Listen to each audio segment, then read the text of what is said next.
Assalamualaikum warahmatullahi wabarakatuh.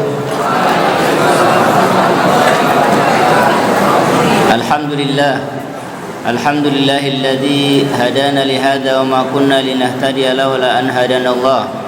Asyhadu an la ilaha illallah wahdahu la syarikalah wa asyhadu anna Muhammadan abduhu wa rasuluhu la nabiyya ba'dah. Allahumma salli ala Muhammad wa ala alihi wa sahbihi wa man tabi'ahum bi ihsanin ila yaumiddin. Allahumma rabbana la ilma illa ma 'allamtana. Allimna bima yanfa'una wa anfa'na bima 'allamtana. Allahumma iftah qulubana wa alhimna rusdana wa hdina ila siratikal mustaqim. Allahumma arinal haqqa haqqan warzuqna ittiba'ah wa arinal batila batila warzuqna ijtinabah. Amin ya rabbal alamin. Wa qawlu ta'ala fil Qur'anil Aziz, a'udzu billahi minasy syaithanir rajim. Bismillahirrahmanirrahim.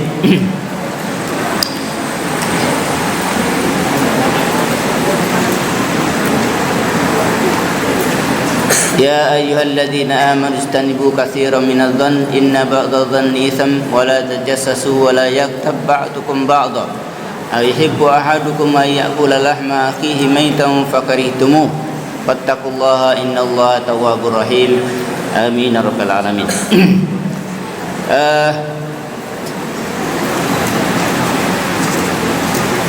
Hadirin dan hadirat serta tulab wa talibat, para peserta semuanya yang dirahmati oleh Allah Subhanahu wa taala. Kita bersyukur kehadirat Allah Subhanahu wa taala pada malam hari ini kembali kita dipertemukan oleh Allah Subhanahu wa taala dengan sebuah majelis ilmu, majelis mulia, yaitu objeknya kita melakukan kajian dan tadabbur terhadap firman Allah Subhanahu wa taala dari kitab Allah Subhanahu wa taala, dan kita jadikan ini adalah merupakan sarana taqarruban wa ibadatan, pendekatan diri kita kepada Allah Subhanahu wa taala, dan merupakan upaya ibadah kita kepada Allah Subhanahu wa taala, dan dalam rangka untuk mendapatkan ridha dan cinta dari Allah Subhanahu wa taala. Dan juga kita ingin mendapatkan bahwasanya keteladanan yang diberikan oleh Rasulullah SAW dan para sahabatnya dalam mulazamah atau konsistensi mereka untuk terus mengikuti kajian-kajian atau majelis-majelis ilmu. Itu juga merupakan sunnah yang ditunjukkan oleh Rasulullah SAW serta para sahabatnya, yang pada kali ini kita juga mencoba mentoladarinya. Mudah-mudahan juga ini menjadi wasilah untuk mendapatkan cinta Rasulullah SAW, sebagaimana kita juga berusaha untuk mencintainya. Hadirin dan hadirat, tulab wa talibat yang dirahmati oleh Allah Subhanahu wa taala. Terakhir kita pada penggalan yang ke-6 dan yang keempat dan kelima, yaitu wala yaghtab ba'dukum ba'dha ayuhibbu ahadukum may ya'kula lahma akhihi maytan fakarihtumuh. Dan janganlah sebagian kamu menggunjing sebagian yang lain. Apakah suka seorang di antara kamu memakan daging saudaranya yang sudah mati? Penggalan yang keempat dan keenam, 4 dan 5 berbicara tentang virus yang ke-6, ya, yaitu virus sosial yang mesti harus kita waspadai dan kita jauhi, agar supaya masyarakat kita, komunitas kita, pergaulan kita itu bisa kita hindarkan dari penyakit ini, virus ini, yaitu ghibah.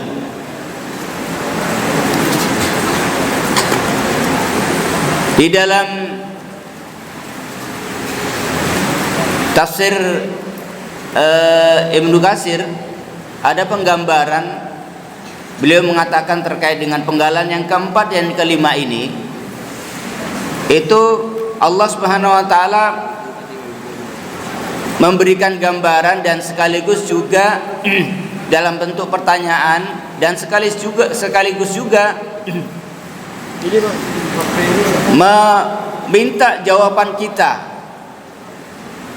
bahwasanya perumpamaan orang yang melakukan ghibah, membicarakan orang lain, itu adalah seperti dia memakan daging saudaranya. Coba kalau kita renungi, ada enggak ya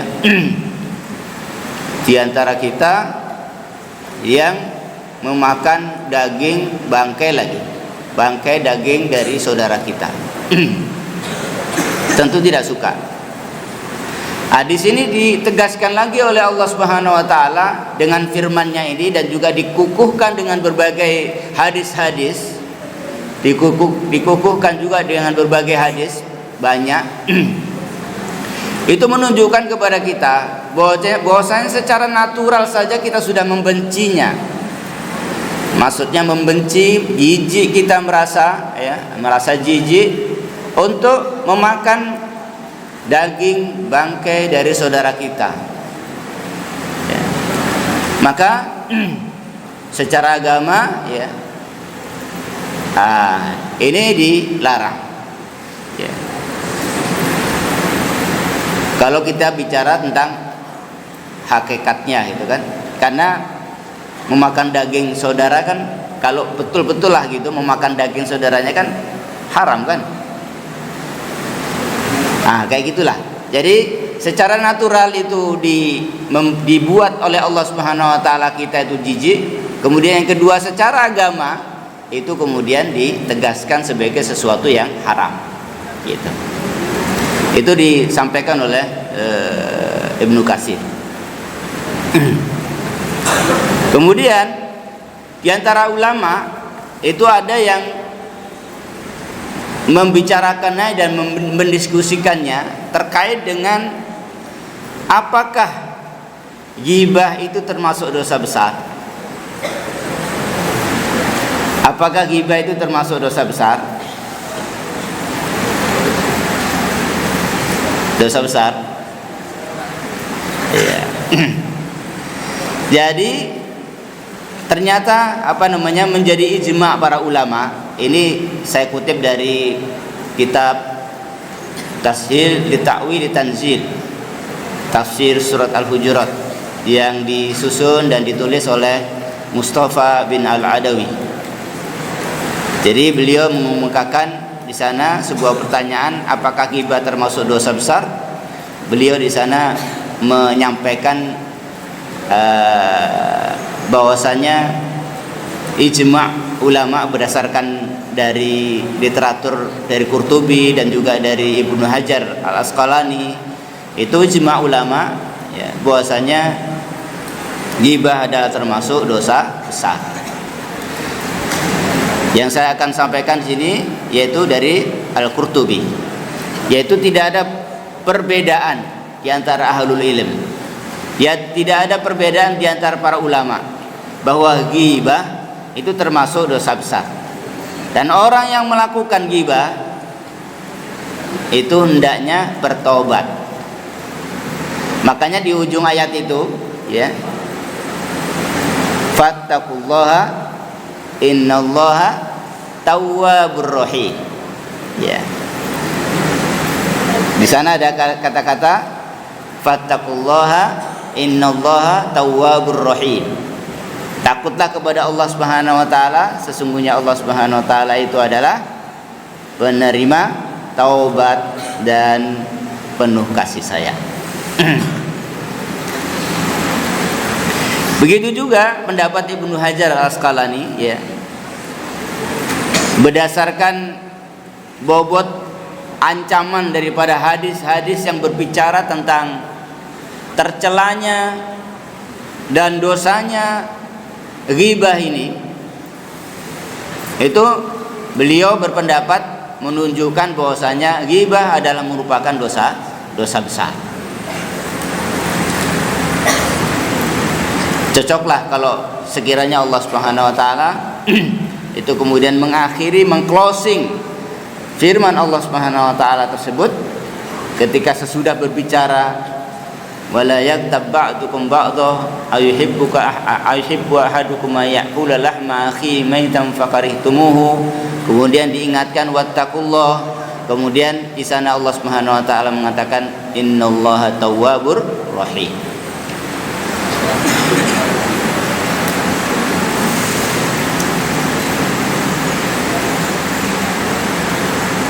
Meskipun di dalam buku tersebut juga disinggung terkait kaitannya dengan puasa, kaitannya dengan wudu ya. Tapi tidak ada kita bahas di sini ya. Yang kita ambil di sini itu adalah terkait jawabannya bahwasanya ghibah termasuk dosa besar. Kalau termasuk dosa besar, lalu bagaimana cara kita berlepas diri dari atau mewaspadai diri dari ghibah ini ya, dari virus yang ke-6 ini, ghibah ini. Jadi di sana beliau membuat pertanyaan lagi ya. Apakah sarana-sarana yang bisa melepaskan diri seseorang dari ghibah, dari perbuatan ghibah ini? Apa sarana-sarananya? Jadi mencoba memberikan jalan keluar ya, agar supaya terkait dengan hukum ini itu ada opsi bagi setiap muslim dan muslimah, itu exit atau jalan keluar, solusi. Kalau ini adalah dosa besar, solusinya apa? Ini.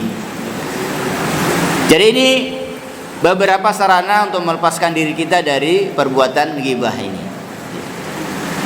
Dan mudah-mudahan ini terkait dengan pembahasan ghibah ini kita bisa selesaikan. Mudah-mudahan. Pertama, sarana yang bisa kita lakukan dalam rangka melepaskan diri kita dari perbuatan ghibah ya. Pertama adalah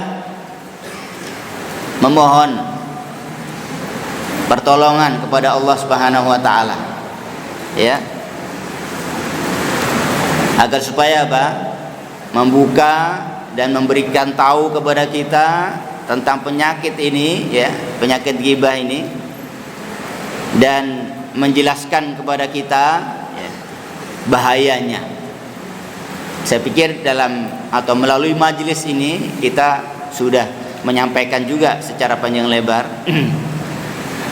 agar supaya ketika Allah Subhanahu wa taala membuka kita, memberitahukan kepada kita tentang bahaya daripada penyakit ghibah ini, itu berharap Allah Subhanahu wa taala kemudian membimbing tangan kita, menunjukkan kepada kita yaitu kepada akhlak yang mulia ya, kepada perkataan tutur kata yang mulia, dan juga perbuatan-perbuatan atau amal-amal baik yang lain. Makanya di dalam surat Al-Hajj itu dikatakan wahudu ila thayyibi minal qawli wahudu ila siratil hamid. Dalam surat Al-Hajj 24, mereka diberikan bimbingan, mereka diberikan petunjuk kepada kebaikan, minal qaul, dari perkataannya. Jadi mereka dibimbing, mereka diberikan petunjuk kepada kebaikan berupa perkataan, berupa ucapan, minal qaul wa hudu ila siratil hamid, dan mereka juga ditunjukkan, dibimbing oleh Allah Subhanahu wa taala kepada jalan yang terpuji, jalan yang mulia. Jadi itu kita mohonkan kepada Allah Subhanahu wa taala agar supaya berkenan membimbing setiap tindak tanduk kita, ucapan kita, perilaku kita ya, agar terhindar dari pengaruh ghibah ini. Dan yang kedua, Ini juga Rasulullah Shallallahu Alaihi Wasallam memberikan bimbingan, ya, bagaimana Rasulullah Shallallahu Alaihi Wasallam mengajarkan kepada kita tentang doanya, ya, doa agar supaya kita ini dibimbing, ditunjuki oleh Allah Subhanahu Wa Taala, ya, menaiki tangga-tangga akhlak mulia dan berlindung diri dari keburukan-keburukannya. Apa doanya? Terkait dengan agar supaya kita mendapatkan atau bisa menghiaskan diri kita dengan akhlak yang mulia. Allahumma hdi li ahsanil akhlaq. Allahumma hdi li ahsanil akhlaq, la yahdi li ahsaniha illa Allah, illa anta. Wasrif anni sayyi'aha, la yasrifu anni sayyi'aha illa anta. Ya, kalau bisa dihafal kan. Allahumma hdi li ahsanil akhlaq, la yahdi illa anta, la yahdi ila ahsaniha illa anta. Wasrif anni sayyi'aha, la yasrif anni sayyi'aha illa anta. Yang artinya adalah, kalau nggak hafal bisa kita dengan doa bahasa Indonesia, ya Allah berikanlah petunjuk kepadaku agar supaya bisa mendapatkan akhlak yang mulia, ya, karena tidak ada yang bisa memberikan petunjuk untuk menuju akhlak yang mulia kecuali Engkau, dan tidak ada yang bisa memalingkan dari keburukan akhlak kecuali Engkau. Gitu doanya, ya. Allahumma hdi li ahsanil akhlaq, la yahdi ila ahsaniha illa anta. Wasrif anni sayyi'aha, la yasrif anni sayyi'aha illa anta. Gitu. Itu yang kedua. Rasulullah langsung memberikan petunjuk konkret berupa doa. Doa agar supaya kita bisa berhias dengan akhlak yang mulia dan bisa memalingkan diri kita dari akhlak yang tercela. Gitu.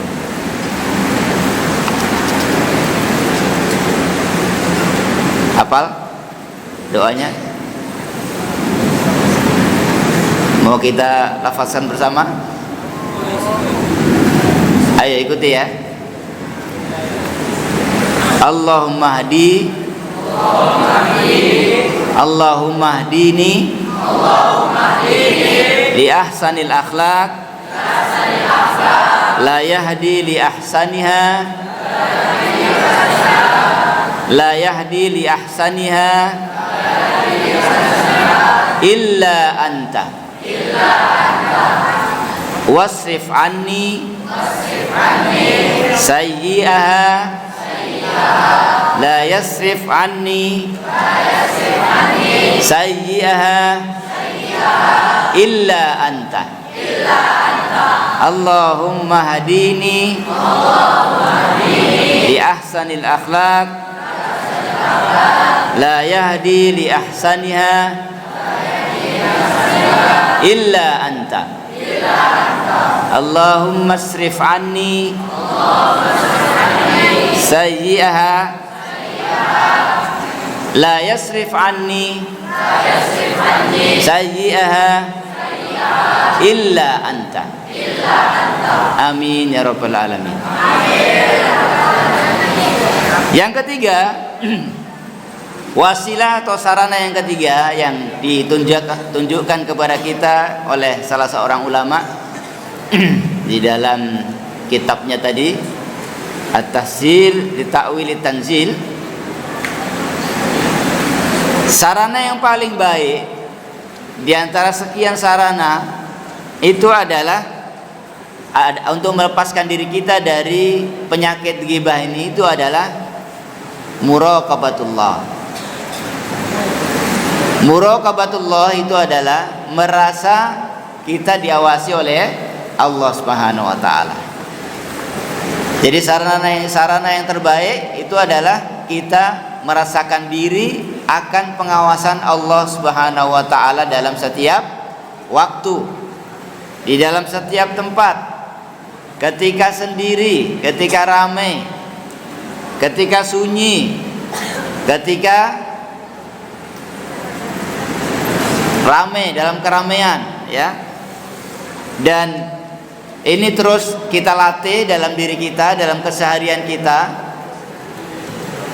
agar supaya perasaan kita bahwasanya diawasi oleh Allah Subhanahu wa taala itu menjadi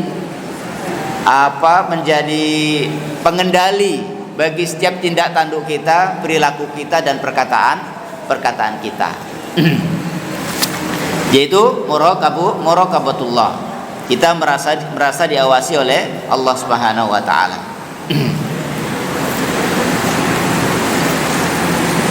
Dan ini adalah merupakan implementasi dari sikap ihsan, ya kan? Kalau dalam beribadah kita ka'annaka tarahu fa illam takun tarahu fa illam yakun yarahu fa innahu yaraka, ya. Jadi kita beribadah kepada Allah Subhanahu wa taala karena setiap tindak tanduk kita, perkataan kita, ya, tingkah laku kita itu adalah merupakan ibadah yang sifatnya khosom maupun yang amah, ya.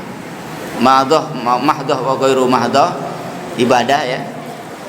Kita merasa bahwasanya kita dengan sarana ibadah ini melihat Allah. Dan kalau kita tidak melihat Allah, maka sesungguhnya Allah selalu mengawasi kita, melihat kita. Itu di dalam setiap detik-detik kehidupan kita. Yang keempat, sarana yang keempat itu adalah mestinya kita ingat bahwasanya selain Allah Subhanahu wa taala yang selalu memuraqabatahi kita, memantau kita, ya, dan mengawal kita, ya. Itu ada makhluk yang lain yang diutus oleh Allah Subhanahu wa taala, yaitu para malaikat yang mulia, ya, yang senantiasa bersama kita, raqib atid, ya, menulis dan memantau gerakan kita serta menulis amal-amal yang kita lakukan. Amal baik, amal buruk, semuanya dalam catatan malaikat raqib dan atid. Makanya namanya raqib, ya, memantau kita. Dan itu hendaknya menjadi kesadaran kita, ya, hendaknya menjadi kesadaran kita sebagaimana yang diingatkan oleh Allah Subhanahu wa taala dalam firman-Nya, ma yalfidu min qaulin illa ladaihi raqibun atid. Tidak ada perkataan yang keluar dari lisan kita, tidak ada lafaz kalimat-kalimat yang keluar dari lisan kita kecuali illa ladaihi, ya, kecuali itu dalam pantauan raqib wal atid. Itu dalam surat Qaf ayat 18. Ma yalfidu min qaulin illa ladaihi raqibun atid. Tidak ada perkataan yang keluar dari lisan kita kecuali akan dalam pantauan raqib atid, malaikat raqib dan atid. Kemudian dalam surat Al-Mujadalah juga dikatakan, ya, oleh Allah Subhanahu wa taala, ahsahullahu wa nasu. Jadi Allah Subhanahu wa taala itu selalu ahsayusi, itu adalah kalau terkait dengan pendataan itu terus terdata. Setiap tindak tanduk kita, perilaku kita, perbuatan kita, terus kemudian lafaz, kalimat-kalimat yang keluar dari lisan kita, itu semuanya dalam catatan statistik Allah Subhanahu wa taala. Ahsahu wa nasu. Jadi ketika bisa jadi manusia dalam keadaan lupa, dia lupa kepada Allah Subhanahu wa taala, tetapi Allah Subhanahu wa taala tidak lupa kepada dia. Tetap dalam pemantauan, tetap dalam pencatatan. Ya. Gitu kata Allah Subhanahu wa taala, ahsahu Allahu wa nasuhu. Jadi Allah Subhanahu wa taala terus mencatat terus ya amal-amal kita. Dan meskipun manusia itu melupakan Allah Subhanahu wa taala. Di dalam surat Al-Qamar 5253 juga Allah Subhanahu wa taala mengingatkan kepada kita tentang pemantauannya dan juga pekerjaan para malaikatnya. Wa kulla syai'in fa'aluhu fiz zabur. Ya. Setiap segala sesuatu yang mereka kerjakan fiz zabur itu dicatat. Jadi apa aja yang kita lakukan nih ya, itu dicatat. Wa kullu saghirin wa kabir. Dan setiap perkara-perkara kecil maupun yang besar. Kadang-kadang kita meremehkan kan, ini yang kecil lah, perbuatan kecil kita gitu kan. Remeh kita, cuman celetuk kalimat kan gitu. Cuman gurauan kalimat kita. Ya. Ini dikatakan oleh Allah Subhanahu wa taala wa kullu saghirin wa kabir. Ya. Setiap perkara yang kecil maupun yang besar, ya. Mustator. Itu juga artinya adalah tercatat di dalam lembaran-lembaran. Ini yang diingatkan oleh Allah Subhanahu wa taala. Wa kulla syai'in fa'aluhu fiz zabur. Wa kulla saghirin wa kabirin mustatar.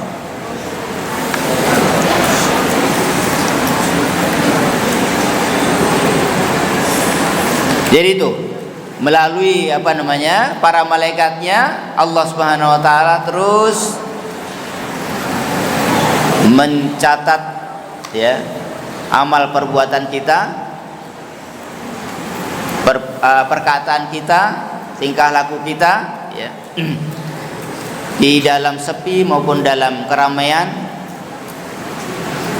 kita berbisik-bisik ataupun kita sampaikan secara terang-terangan, itu semuanya dalam pencatatan para malaikat Allah Subhanahu wa taala.